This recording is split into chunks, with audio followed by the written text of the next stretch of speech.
I like my donuts so fat their holes are closed.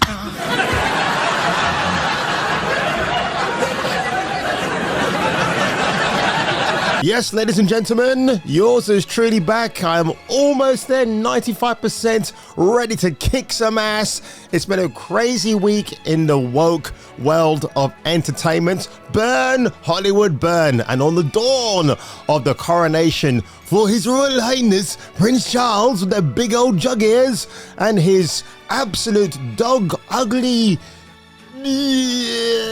wife, what do we call her that? Camilla Parker Bowles, I'm gonna call her that. There is only one queen on my mind. Yes, Her Royal Highness Queen Elizabeth Hurley. Even this copper agrees with me.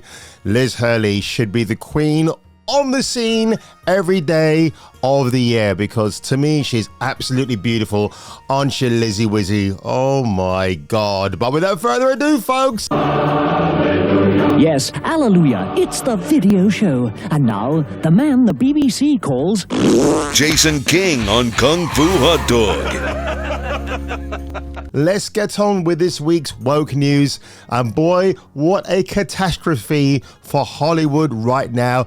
They've gone into meltdown because, in case you were under a rock, and I don't mean Dwayne Johnson, of course, the WGA, the Writers Guild of America, have all gone on strike. Why? Because there is a recession looming on the horizon, but our favorite woke writers who gave us these great hits want more money. Yeah, recession, woke writers equals more capitalist gain.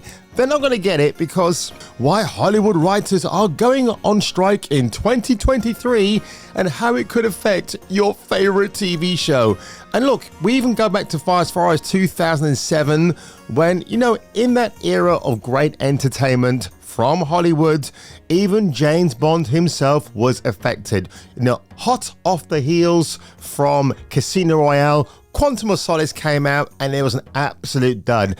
It was pretty much a carbon copy of the Bourne Ultimatum with Matt Damon, and it greatly affected shows like Heroes, which suddenly saw a sudden decline in quality, even though for the most part I did enjoy some aspects of Heroes. But if you just watch season 1, you never have to watch another season again. Now, going back to this article here from pinknews.com, at Monday's the 1st of May Met Gala, there was one question, and one question only, as the D-list celebrities walked across the red carpet.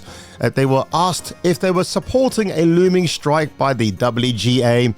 Amanda Seyfried, remember her from Ted 2, the sequel nobody cared about, told Variety that it was effing easy, that writers should deserve a compensation for their work.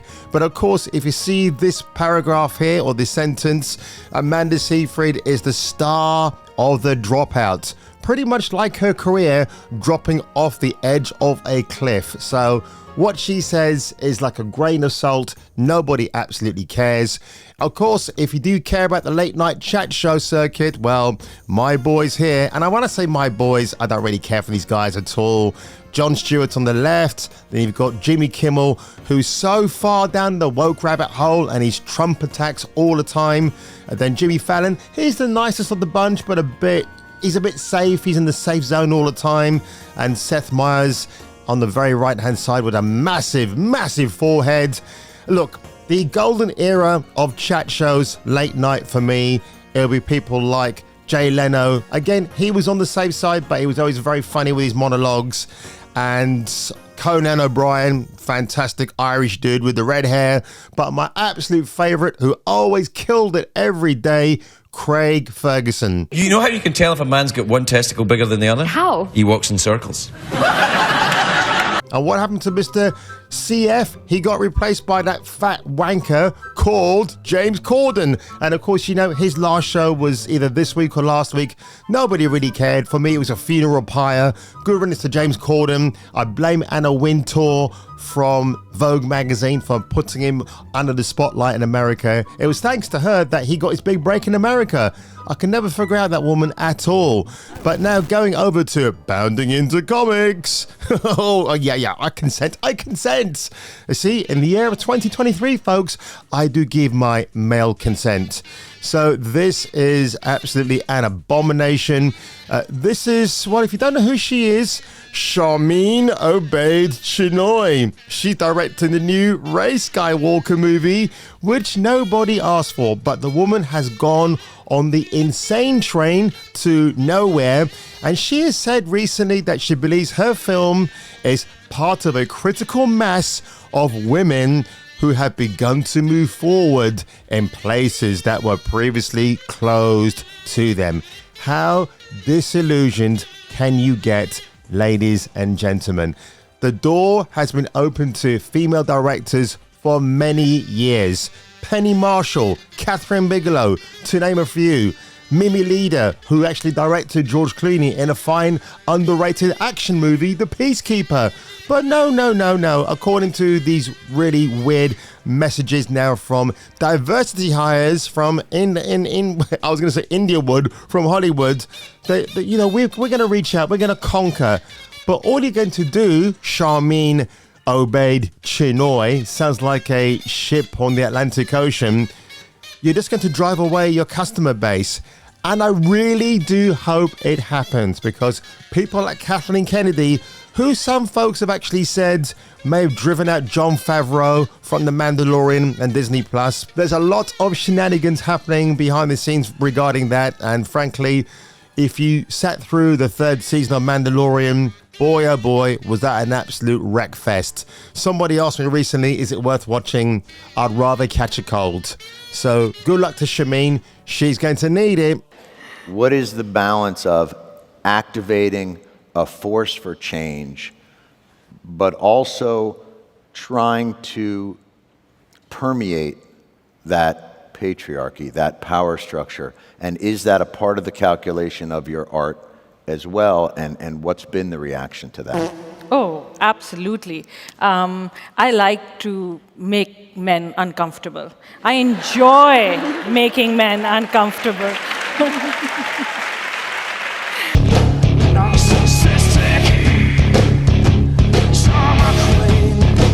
Even more shocking, I can't believe this, used to be one of my favorite comic book publishers, but you got to see it to believe it. It's called Change, and yes, the woman of diversity you see right here is none other than Whoopi Goldberg. Dark Horse Comics have teamed up with this actress, in inverted commas, to make a graphic novel about the menopausal superhero. The fact it's got men in that little title there is pretty funny, actually quite ironic, since the matriarchy wants to push against the patriarchy. The matriarchy want their time under the spotlight in a comic book novel, and apparently we're getting Whoopi Goldberg. She's teamed up with Dark Horse Comics to produce another mainstream comic targeted at the wine aunt demographic, as the comic book industry continues its death spiral with identity politics. Someone at Dark Horse thought it would be a good idea to virtue signal an overweight, middle-aged woman called Whoopi Goldberg. I think that's absolutely hilarious. You know, you can have great and sexy female comic book characters, but no. If you want to ogle at Dazzler, if you want to ogle at She-Hulk when she was drawn by John Byrne, oh, you have to go to a comic book convention and buy those issues or order them off eBay from a reliable seller. Now they're forcing this garbage on us, just like they tried to force that garbage with bisexual Jonathan Kent last year. And how did that go for you, DC? Oh yeah, that's right, it absolutely died a death. Good, serves you right, just like the Writers Guild of America serves them right as well. If they didn't give us woke garbage, and if they probably would have made more money on top of actually giving us entertainment, it would have been okay. It would have been another safe day to turn on your TV or go to the cinema. But guess what, folks?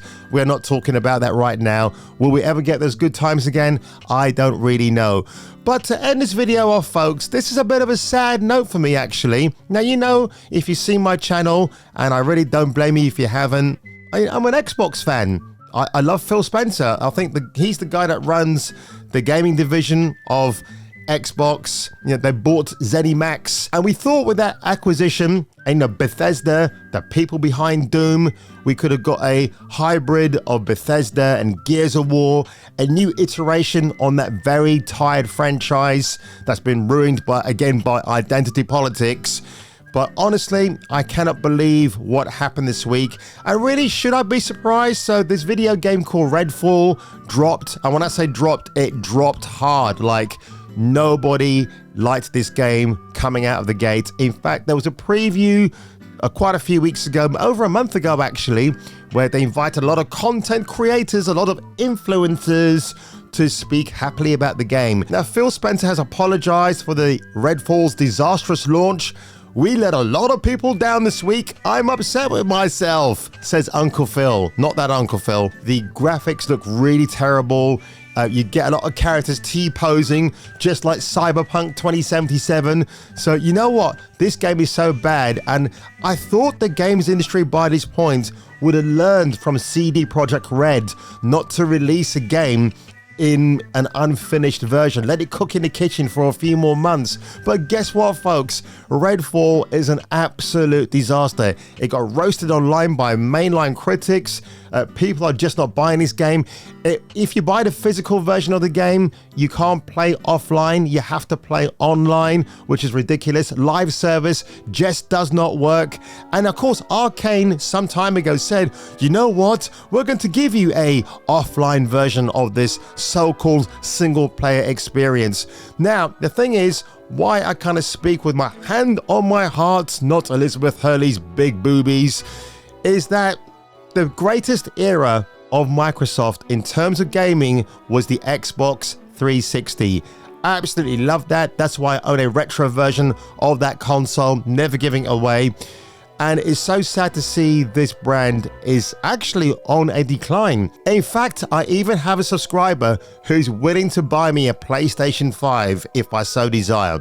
And I might take them up on their offer because I do actually want to play Final Fantasy 16 when that comes out. And that's only going to be exclusive for now, at least on the PlayStation. And also, if you go to It's a Kind of Funny podcast, there's an interview that Phil Spencer dropped I think it was yesterday this actually popped up.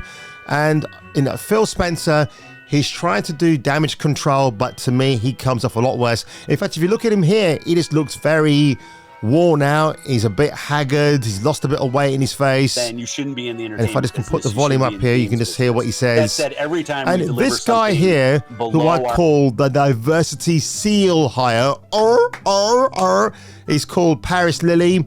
He does work with Xbox and their live events. But every time Phil Spencer is speaking here, just watch how he nods his head in obedience. Review in the 60s. I mean, it's just kind of part of being in game publishing. And do you see what I mean? You know that old joke where Jack Bauer in 24 says, damn it! And you have to throw a coin in the jar or drink another bottle of beer.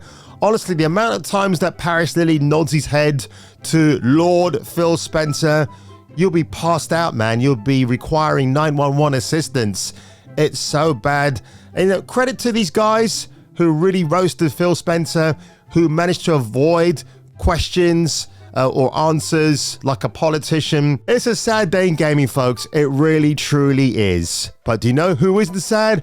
Of course, it is yours truly right here, who's made another video for you today on the eve of the coronation. But the only coronation I'm thinking of is that beautiful cleavage of Triss Merigold from Witcher. Yes, that very beautiful busty redhead who I adore.